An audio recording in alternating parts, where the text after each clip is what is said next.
The letter was handwritten.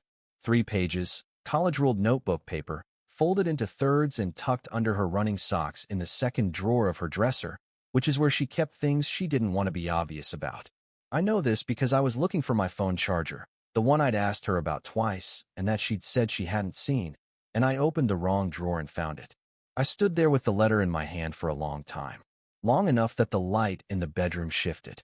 Long enough that I had to sit down on the edge of the bed. The handwriting wasn't mine. The name at the bottom wasn't mine.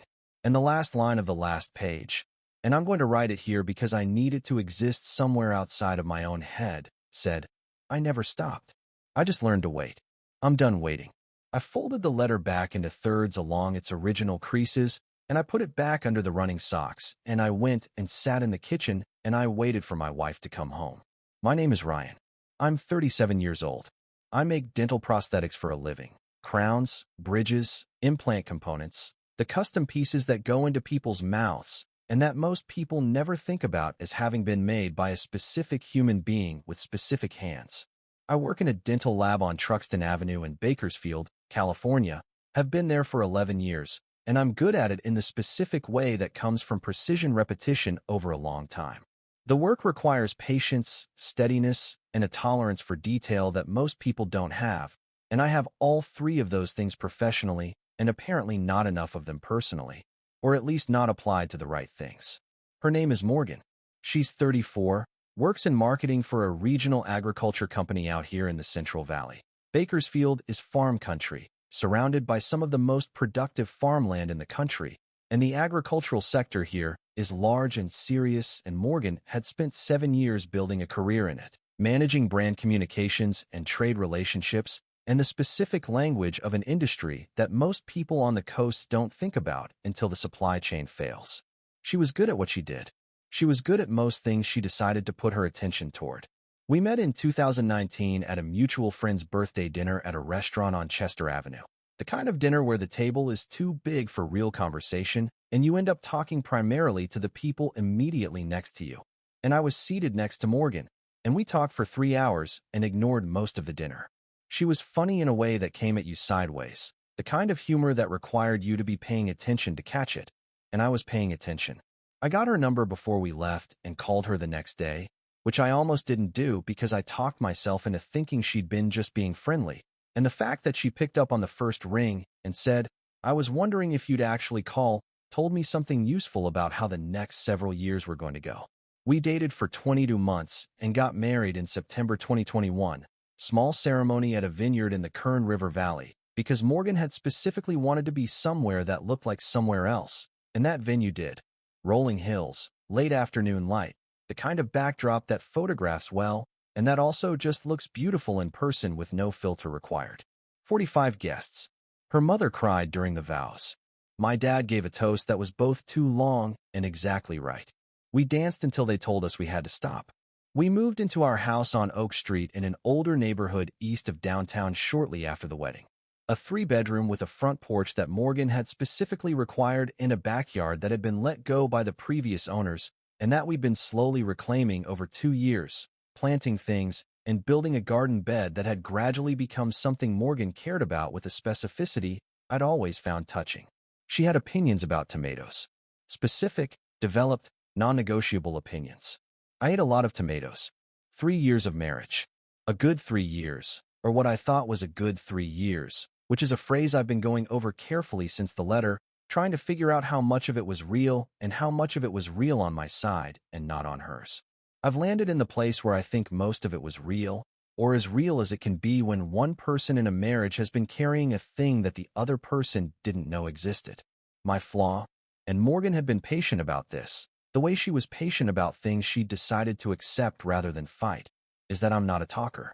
Not in the sense of being cold or shut down, just in the sense that I process inward rather than outward, that I can go a long time without saying the thing I'm actually thinking because I'm still thinking it. Morgan had said once, in year 2 of our marriage, that living with me was sometimes like living with someone who was always working on a draft that she never got to read, and I'd understood what she meant, and I tried to share more of the drafts, and I'd done better at it in stretches before defaulting back to the inward mode. She'd accepted this. I'd thought it was one of the things we'd reached an understanding on. I understand now that acceptance and peace are not the same thing. That a person can accept a thing for years and still have a hollow where the thing they needed should have been, and that a hollow, if you leave it long enough, will be filled by whatever comes along that fits the shape. His name is Cade.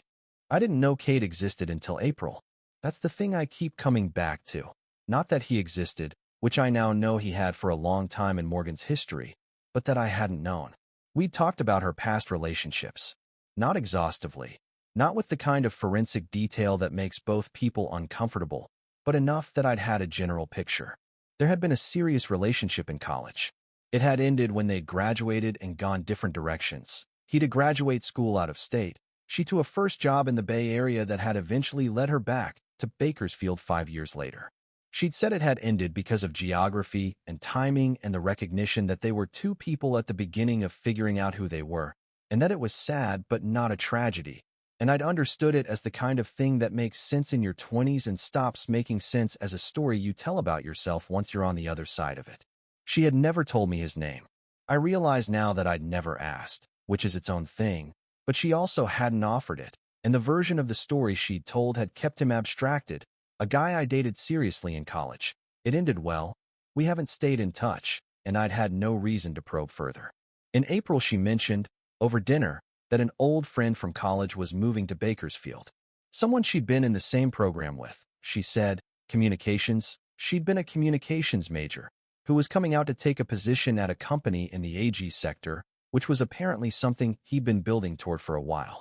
She said his name was Cade, and she'd run into his LinkedIn update and had sent him a brief welcome to town message because that's what you do when someone you used to know is coming to your city and you are a person who is good at maintaining connections. I said, sounds like the industry is getting smaller, and she said yes, something like that, and we moved on to other things. I did not ask if this was the college boyfriend. I registered the name, Cade, and I noted that it was a name I hadn't heard before in the context of her past, and I registered that she'd mentioned it without any particular weight, but also without the complete lightness of a name that carries nothing. And then I let it go because letting things go is a thing I'm good at, and because at that point I had no reason to hold it. In May she had lunch with him. She told me about it. She was clear about that. She didn't hide that the lunch was happening. Just said she was meeting up with Cade, who'd been in town for a few weeks and was still getting oriented. I said, that's nice. How was he? She said, good. He seemed settled. The job was going well. I asked what he was like, and she said, he's good. He was always easy to talk to. I didn't ask anything else. She didn't offer anything else. The lunch became a data point I filed without a folder to put it in. In June, she had dinner with him. This one she also mentioned, also clearly. She was going to meet Cade for dinner on a Thursday because he didn't know many people yet, and she felt bad about him being new in town. And I said, of course, go. And she went, and she came home at 9:30, and she seemed. And here I'm trying to find the right word, because the word matters. She seemed inhabited. Like something had moved back in. Like a room that had been dim for a while, and then the lights came on. I noticed this, and I said nothing because I didn't know what to say, and because saying nothing is a thing I've always done when I don't know what to say, which is both a description of my flaw and the flaw itself in operation. July was when the texture shifted in a way that I could feel, but couldn't locate. She was still telling me about seeing Cade. He'd come up for lunch once. She'd mentioned bumping into him at an event, but the mentions had a quality to them that was different from the way she mentioned other people in her life. Not evasive. More like careful. The difference between someone who is saying a thing and a person who has thought about how to say a thing, and I knew Morgan well enough to know the difference. The phone behavior was there, though it was subtle. I will not go through it in detail because it is the same shift that it always is, slightly more present, slightly more managed. And I've read enough now to know that this is a universal signal and to understand that the universality of it doesn't make it less real when you're on the inside of it. What I want to describe instead is a specific Tuesday afternoon in late July when I came the closest I'd come to asking a direct question. We were in the backyard. Morgan was doing something with the garden bed, staking some tomato plants that had grown past what the cages could handle. The specific focused attention she gave to things she cared about, hands in the dirt, working with a deliberateness that I'd always found beautiful. I was sitting on the back step watching her, and I had a beer, and the evening was the specific warm, dry warmth of a Central Valley summer evening that's cooled just enough to be outside in. And I looked at her, and I thought, she's somewhere else. Not gone, present enough, but divided. Some part of her is in this yard, and some part is somewhere I'm not. I almost asked. The question formed in my mouth. Is everything okay? Are you happy? And I held it there, and then I swallowed it, because I was afraid of the answer in the way that people who've been told to fear silences are afraid of silences. And asking the question out loud meant the answer had to exist out loud, and I wasn't ready. She looked up and saw me looking at her, and she smiled, the specific closed-lipped smile she gave when she was caught doing something she found private, and she said, "What?" I said, "Nothing. Those tomatoes look good." She looked back at the plants. "They're getting there." I finished my beer. I went inside. I did not ask the question. In August, she told me she'd been having a hard time and that she was seeing a therapist, which she had not mentioned before, and I was supportive about it because it is a supportive thing to do and also because I was genuinely glad she had somewhere to take the things she was carrying. I asked if she wanted to talk about what she was working through, and she said not yet, maybe eventually. She was still figuring it out. I said okay. I did not push.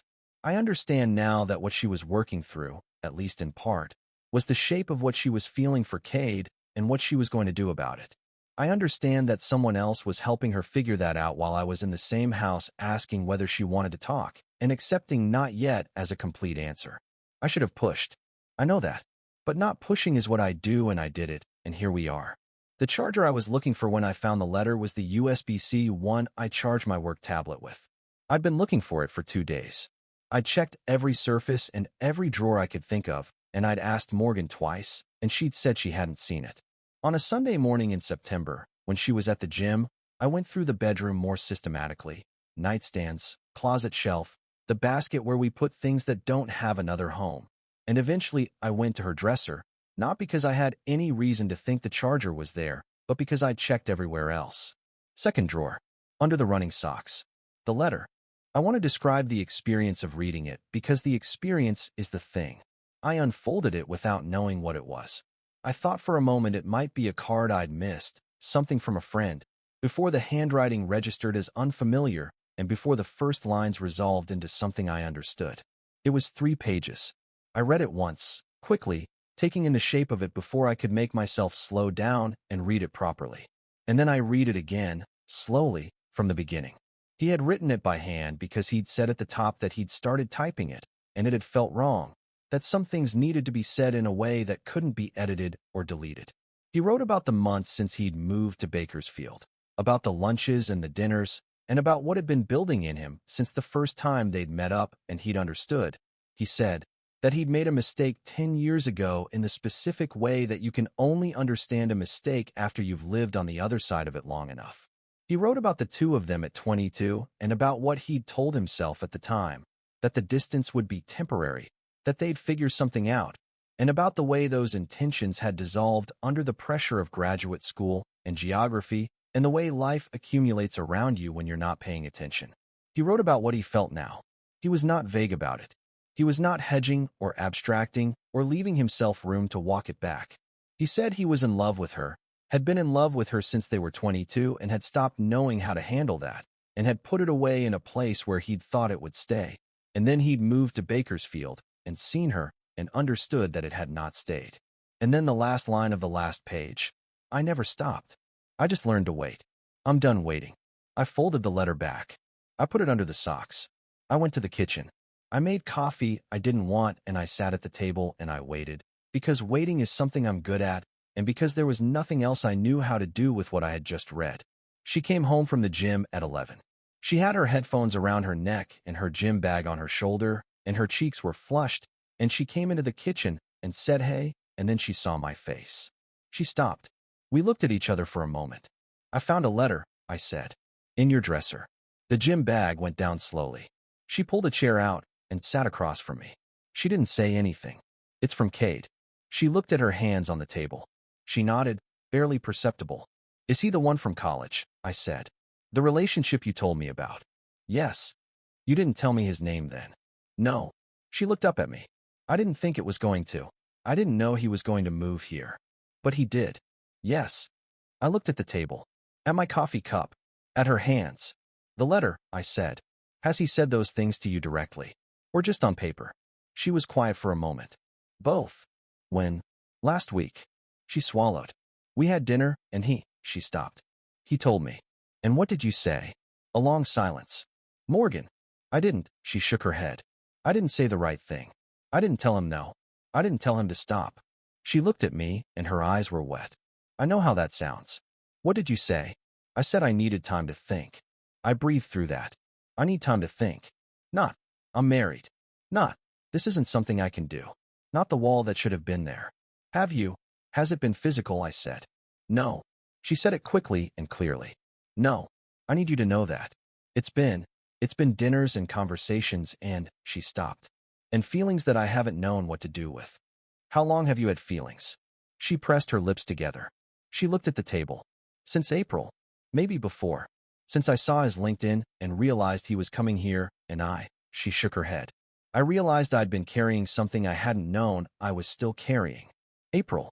The month she'd mentioned his name at dinner. The month he'd arrived and she'd sent a welcome to town message, and I'd had no reason to hold the name. Are you in love with him? I said. She looked at me. The specific quality of her eyes in that moment is the thing I'm going to carry the longest, I think. Not guilt, or not only guilt. Something more complicated and more human and more difficult to be angry at, which is the thing that made it worse. I don't know, she said. I think I might be. I think I might have been for a very long time and not known what to do with it because you and she stopped. Because what we have is real. I need you to know that.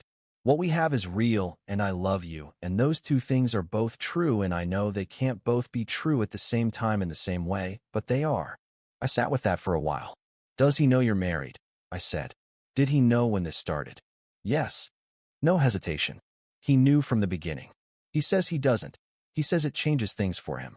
That he wants things to be, she stopped. I'm sorry. You don't want to hear what he wants. I want to hear what you want, I said. She looked at the table. She looked at the wall. She looked at me. I don't know, she said. I genuinely don't know. And I'm sorry that's the answer because I know it's the worst possible answer to give you. I stood up. I didn't know where I was going, and it turned out I wasn't going anywhere. I was just standing because sitting felt wrong. I need you to tell me honestly, I said. Not what you think I want to hear. Honestly, do you want to see where this goes with him? The silence that followed lasted long enough that I understood that the silence was the answer. Okay, I said. I said it very quietly. I need you to go somewhere tonight. I need you to call someone, and I need to be in this house alone. Ryan, please. She called her sister. She packed a bag. At the front door she turned and said my name, just my name, and I looked at her, and I didn't say anything, and she left. I sat in our kitchen in Bakersfield on a Sunday in September, and I thought about tomatoes and October light, and 3 years, and a letter folded into thirds under a drawer of running socks. And eventually the light changed, and the evening came, and I was still sitting there. I said I'd come back. Here it is. A lot of you left comments, and I read through most of them across several nights when the house was quiet in the specific way that a house is quiet when it's been emptied of a person. Some of what you wrote helped. Some of it was things you needed to say more than things I needed to read, which I don't say as a criticism. I came to this subreddit and put a thing in a public place, and the public responded with what they had, and I'm grateful for the parts that landed. One person wrote, "The detail about looking for a phone charger is so specifically painful. The most ordinary errand leading to the thing that changes everything." I've thought about that a lot. I still haven't found the charger. Here's what happened. Morgan moved out 16 days ago. She's staying with her sister Becca in the Westchester neighborhood. Becca is 37, unmarried, has a second bedroom that's been functioning as a guest room, and she apparently told Morgan to take as long as she needed without requiring a detailed explanation of what she'd need it for. I've always liked Becca. That hasn't changed. It's just a complicated thing to navigate. The liking of people who are connected to a person you're also trying to figure out what you feel about. The house on Oak Street is mine. Mine and Morgan's technically, both names on the mortgage, but I was here first. The down payment came primarily from savings I'd had before we married, and both of us have understood without formally discussing it yet that I'm staying and she isn't. That legal conversation is in front of us. I've spoken to an attorney named Patricia who has an office on Truxton, same street as the lab where I work, and she gave me a clear-eyed practical overview without editorializing, which is what I needed. I told my brother first. His name is Derek. He's 41, lives in Fresno, and he drove down the weekend after everything came out, and we went to a bar on 19th Street that we'd been going to since we were in our 20s, and we drank beer, and I told him everything, and he listened in the way he listens, which is completely, without planning what he's going to say while you're still talking. He said at the end, "Do you know what you want the outcome to be?" I said no. He said, "That's fine. You don't have to know yet." He's been texting me every 2 or 3 days since, not asking for updates, just checking in, which is the right frequency. My parents found out when my mother called on a Tuesday for no particular reason. She does this, calls without a specific occasion, which I've always found either touching or inconvenient depending on the day, and I'd answered it, and she'd heard something in my voice, and I'd told her the general outline. She'd been quiet for a long time, and then she'd said, "Ryan, I'm going to come down." I told her I didn't need her to come down, and she came down anyway, because she's my mother and this is what she does. And she stayed for 4 days, and she cooked things, and she didn't ask me questions I couldn't answer, and she held my hand once, just once, briefly, in a way that didn't require anything from me, and then she went home. I'm grateful she came. Morgan told her parents herself. Her mother called me once, about a week in, a brief and carefully worded call in which she said she loved me, and that she was sorry, and that she hoped I knew her opinion of me hadn't changed. I thanked her and meant it, and we left it there. The complication nobody predicted involves Cade in a way that I didn't expect.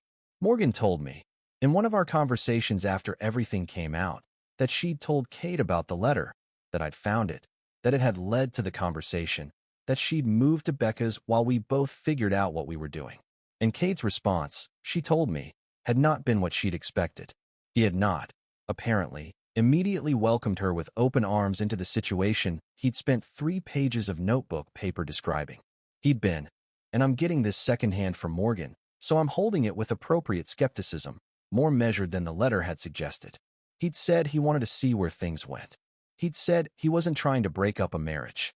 He'd said he'd meant what he'd written, but that he also hadn't fully thought through what acting on it would require. I've been sitting with this for 2 weeks, and I'm still not sure what I think about it. Part of me wants to find some meaning in it, that the reality of the situation landing made him pull back, that the distance between wanting someone abstractly and being the reason a marriage ended is larger than he'd understood when he was writing the letter. And another part of me just feels a specific tiredness at the complication of it, at the fact that Morgan apparently left towards something that is now also uncertain. I have not contacted Cade. I don't intend to. Whatever he's working through is his to work through, and whatever that means for Morgan is her situation to navigate. The mutual friend's situation is what it always is. A few have gone quiet. A few have been explicitly present. My colleague at the lab, a woman named Janet who has been making prosthetics for longer than I've been alive, and who has the specific directness of someone who stopped having time for circuitous communication about 20 years ago, said to me during a shift last week, "You look like you haven't slept properly in 2 weeks." I said that was accurate. She said, "I'm going to tell you what I know about this, which is that it gets easier but not on a schedule you control, and the only thing to do is keep showing up." Then she went back to what she was doing. It was exactly the right amount. The inside of it. The first morning I woke up after Morgan's things were gone. Really gone. The geometry of the room changed by the absences. I lay there and ran the ordinary inventory. What day? What shift? And then the weight of the previous 2 weeks came back in the sequence it's been coming back in every morning since. The garden bed is still there, still producing, in the specific aggressive way of Central Valley tomatoes in late summer. I've been going out in the mornings to check on things and to pick what needs picking, and I've been bringing tomatoes to work because there are too many for one person, and Janet has been taking them home with the matter-of-fact appreciation of someone who grew up in this valley and understands tomatoes. She never comments on the fact that I'm bringing them or asks why there's suddenly more than I can use. She just takes them. This is somehow one of the more useful things anyone has done for me in 3 weeks. I found her reading glasses in the bathroom cabinet. The ones she kept for the mornings before her contacts went in, small and wire-framed, the particular prescription strength that meant they were useless to anyone with different eyes.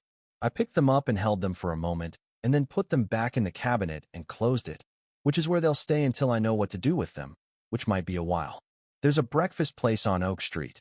We'd picked the neighborhood partly because of it, the specific gravitational pull of a good neighborhood coffee shop within walking distance, that we'd been to most Saturday mornings for 3 years. I went last Saturday. I sat at the table we usually took because avoiding it felt like making the avoidance into a thing, and I ordered what I always order, and I drank my coffee and watched Oak Street through the window and thought about the word usual and how it works and how the usual things keep being the usual things even when everything around them has changed. I still set 2 cups out in the morning. I've caught myself doing it 4 times now, reaching for the second cup from the cabinet with the automatic movement of 3 years of the same morning. Each time I put the second cup back and make one and drink it at the kitchen table alone, and the next morning the muscle memory does it again, and I think about what Morgan had said about my drafts, that she never got to read them, and I wonder what would have happened if I'd shown her more of them, if I'd been better at saying the things that existed fully formed in my head before they dissolved back into silence. I don't know the answer to that. I've been trying not to make the question into a verdict against myself. Here is where I actually am. Morgan and I have talked 6 times since she moved to Becca's. 4 of them were practical. One was harder, about 10 days in, where she said things about our 3 years that I've been going through carefully since, about the drafts I never showed her, about the specific quality of being with someone who processes inward and who she'd never been sure she'd fully reached. She said it without weaponizing it, as its own honest account rather than as a justification, and I've been trying to honor that distinction even though the distinction is not always easy to hold.